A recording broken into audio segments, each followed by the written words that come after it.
దేవుడా దేవుడా తిరుమల దేవుడా, చూడరా చూడరా కళ్ళు విప్పి చూడరా.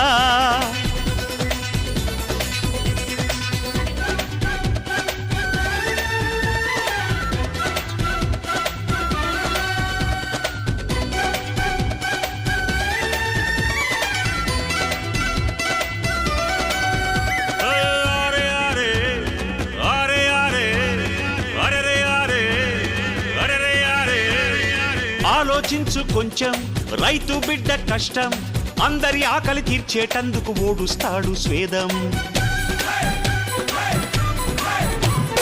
వాడలోని మలినం శుభ్రం చేసేవారు, 4 రోజులు రాకపోతే కుళ్ళిపోదా ఊరు. మాసిన జుట్టు పన్ని పట్టేవాడంటూ లేకుంటే తగ్గుతుందా తలబరు.